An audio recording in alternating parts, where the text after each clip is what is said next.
Yep. Oh, we're live? Yep. Alrighty. Welcome everyone joining. Just going to give everyone another minute or so here to filter in before we start today's presentation.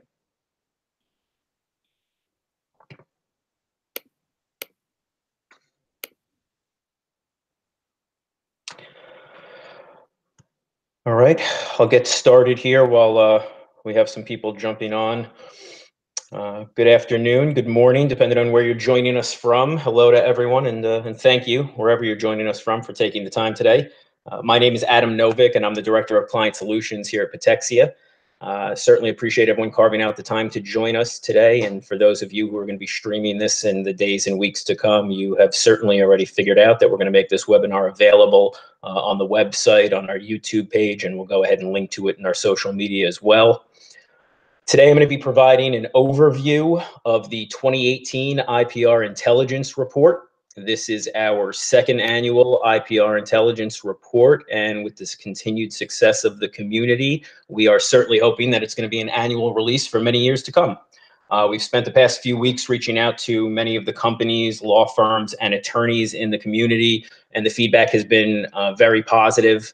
We're in the process of already exploring some additional topics of interest that have been brought up on some of those calls, and we're always looking to identify ways where we can add additional value to the community. So if I do reach out to you or someone else from the team reaches out, you know, we are always welcoming the feedback, and we try to make and implement a lot of the changes based on the feedback from the community. With that being said, I'm going to go ahead and, like I said, I'm going to dive in and give a brief overview of the company, and then I'll give an overview of the contents of the 2018 report. I'm going to be providing a summary of what's in the report, how we collect and analyze the data. I'm going to give you everyone an overview of the rankings. I'm going to touch on the press kit and the award badges for our partners who do go ahead and purchase the report and are named. Discuss how some of the companies that we've been speaking with are leveraging the report and the data. How you yourself can leverage this if you're fortunate enough to be named in any of these categories, and how to go ahead and claim your profile on the website. I would encourage anyone joining us live today to go ahead and type your questions in the box over on the right-hand side. I'm going to do my best to jump to those at the end. And for those who are viewing us later, you'll see my email at the bottom. It's just adam@patexia.com. Go ahead and shoot me a note, and I can circle back with you offline. As we jump in here, I'm going to start with a quick overview of who we are and what we do. Patexia was founded by Pedram back in 2010. I think that's impressive to note, considering that it's 2 full years before IPR was instituted. The company is based in Santa Monica, California, and our mission is to leverage technology, collaboration, and information to bring more transparency and efficiency to IP. There's a little bit to unpack there, so I'm just going to point out a few of the key points. With respect to the technology, our website is patexia.com, and we encourage all the attorneys and the law firms to go over there and claim the profile for free on the website. With respect to collaboration, this is one of the key points. We've built a network of over 100,000 IP professionals, including mostly patent attorneys, but also includes agents, experts, PhDs, professors, scientists, you name it. And we leverage this network on a daily basis to connect some of the top minds in the IP community. With respect to our information, some of you may already be familiar with us from some of our previous reports or any of the research tools or analytics that are available on the site. And if this is your first exposure to us, then welcome. The business has 4 main divisions. We do prior art by crowdsourcing and leveraging that network. We also have a researching arm. We have a recruiting division, and we have an expert connect division where we leverage the network to connect some of the top tech experts to law firms and corporate clients. That brings us to today, just over a week away from the release of the 2018 IPR report. The report's going to be released on September 6th. It's currently available for pre-order up on the website for $9.95. Once it is released on September 6th, we're going to raise the price to $14.95. This year's report contains analysis of over 7,700 IPR cases that have gone before the PTAB board. Covers cases ranging from July 2013 through June 2018. Contains analysis of over 4,700 patents and 80,000 claims. We looked at over 1,100 law firms and over 5,000 attorneys, also over 4,000 companies. And because that certainly wasn't enough, we decided to throw in 200 of the PTAB judges as well.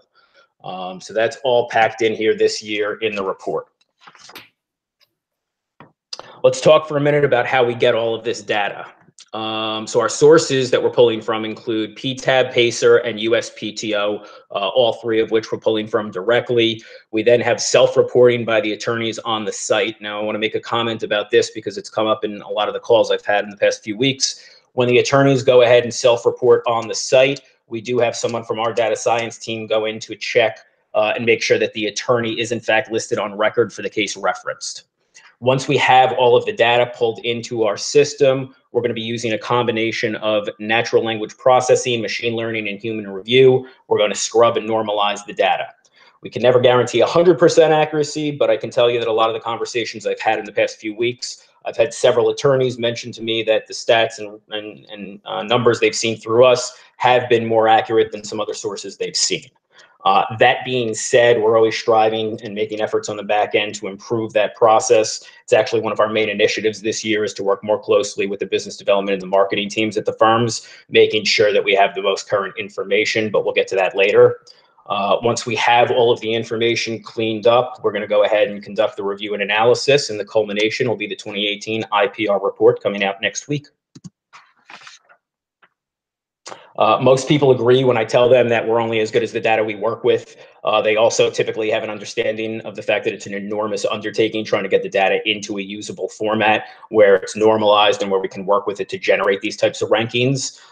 Our team of data scientists literally spends thousands of hours every single year trying to, meticulously go through the data and make sure it's as accurate as possible. This slide gives you a sense of how much the data is scrubbed and how it ultimately impacts our ability to do that analysis. The illustration on the right-hand side, for example, shows Carl Renner, pretty prominent attorney over at Frisch & Richardson. He has over 9 different iterations of his name or email on various filings. That then becomes part of the Herculean task that our team has to undergo to make sure that the data is normalized and to ensure that an attorney like Carl is getting appropriate recognition for everything that he's involved with. Now we get to the fun part that everyone wants to talk about, the rankings. For the patents, you can see that, again, over 4,700 patents and 80,000 claims were included this year. We're going to go ahead and include some of the top classification codes in IPR, and we'll also have some analysis about IPR versus district court. With respect to the judges, the companies, the law firms, and the attorneys being the key part here, we went ahead and ranked the most active and the best performing. And as you'll go ahead and see on the next slide, we further break down the rankings on the patent owner and the petitioner side. And then we have an overall category. That's to account for the different practices and the different clientele involved. One of the main questions that I'm sure is going to come up is how we're calculating the rankings. With respect to activity, pretty straightforward. We compile all the numbers from the sources that I referenced previously and we sort by activity. But with respect to performance, we only actually take into account cases that have certain status. So we're only looking at cases that are either terminated denied or terminated settled, instituted, or FWD, final written decision. Cases that are terminated denied, points would be allocated to the patent owner. Terminated settled, points would go to the petitioner. Instituted also would be awarded to the petitioner. And then anything, this is one of the main changes from last year, anywhere where we have claims being both invalidated and upheld, we're going to go ahead and do a claim level system breakdown this year. So we look at all the claims listed, we then look at all the claims that have been invalidated, and we allocate the points to both the petitioner and the patent owner accordingly for those individual claims. It's a much more accurate ranking system. And again, this is one of the changes we've implemented at the request of the community. To be considered in the performance category, we had some minimum thresholds. Companies needed to be involved in a minimum of 10 cases. Law firms or attorneys needed to be involved in a minimum of 20 to be considered. What do you do if you're lucky enough to be named in one of these prestigious rankings? So the first thing I'll mention is we do ask that if you intend to use the rankings in the marketing materials or in any press or on the website, that you do go ahead and partner with us to purchase the report. We're not going to be releasing any of the specific rankings in this year's press releases unless the firm has in fact purchased the report. These awards do represent the top 1 to 5% in their respective categories. They demonstrate the highest level of expertise and experience for the past 5 years of IPR cases. And much more importantly, they're coming from an independent third party. Any of the law firms or attorneys that are ranked to any of the top 10, 25, or 50 categories for either activity or performance, we're going to go ahead and send you out our press kit with the awards badges that you see here. These can be displayed on the firm website or on any social media or marketing materials that you may need.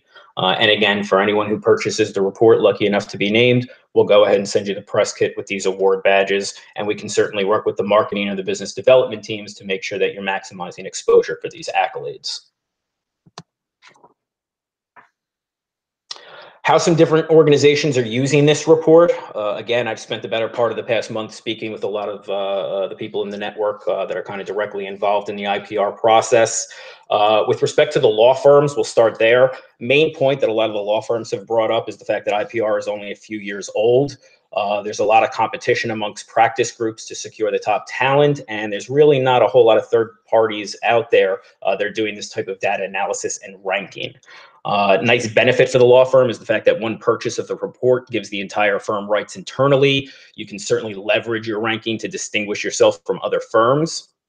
You can identify other firms that are potentially looking to go after the same business or the same companies that your practice group might be targeting. You can identify top talent to grow the practice, and you can certainly leverage some of the research that's in there. Some of the corporate clients I've spoken with and some of the in-house folks, really the main thing they've stressed to me is saving time, leveraging the stats and the legwork and the rankings that we've done as part of their evaluation process when they're looking at outside counsel, whether it be a particular attorney or law firm. Again, just the time savings involved and relying on us for all the legwork that our data science team's doing behind the scenes. Distinguishing between petitioner versus patent owner performance is one of the main things that they like about the rankings, depending on what their need might be. And again, just leveraging some of the trends and judges' statistics that are in the report. And finally, some of the financial institutes I've spoken with, really looking at some of the stats on the publicly traded company section, and then also looking to identify firms or companies that might be interested in litigation funding.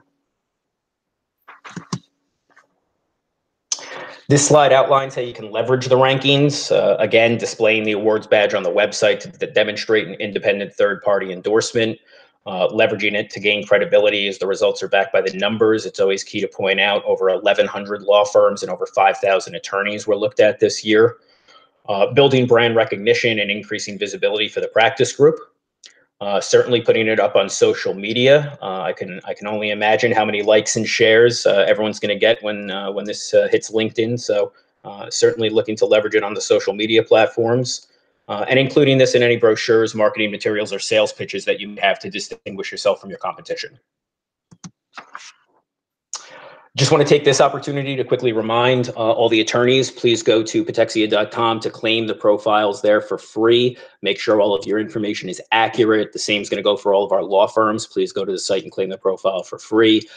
May prompt you to enter your website when you go to do that. Again, that's just our way of validating who's using the site, making sure that the data integrity is what it needs to be.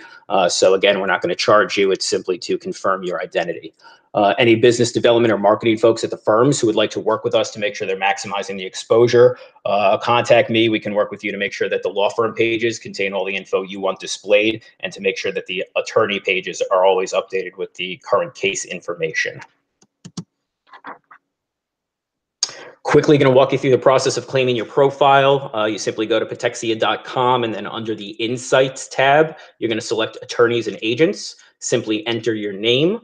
You're going to see a list of matches displayed below. If you happen to have a common name like John Smith, go ahead and select the profile that appropriately represents who you are, which is going to bring you into your attorney profile. Once you're on your page, you can select Claim This Profile, which is the blue button that's highlighted on the screen, and we'll send you an authentication email to confirm your identity. This screen just shows that authentication email, so you can go ahead and confirm and get started. And once you've claimed your profile, this screen is going to give you an idea of some of the data that's available on the site.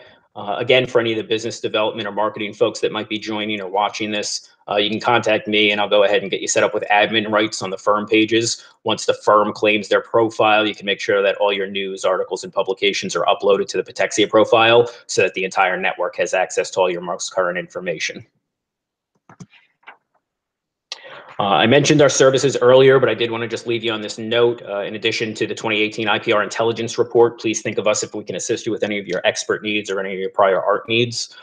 We do provide custom reporting to many of our law firm and corporate clients as well. We want to try to leverage the power of this amazing network that Pedram and the folks at Patexia have built over the last 8 years. Again, over 100,000 strong now. And remember, they've been doing this since before IPR even existed. So pretty impressive stuff.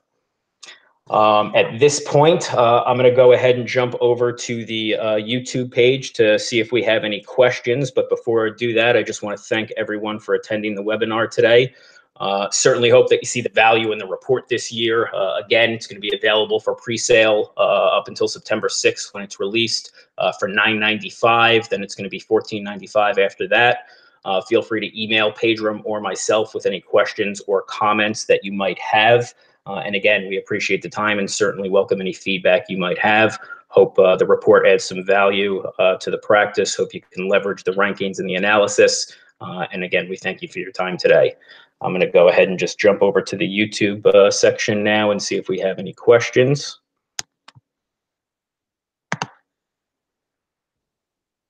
Does not look like we have any questions as we are going live right now. So again, I will thank you for your time today and we'll wish everyone the best.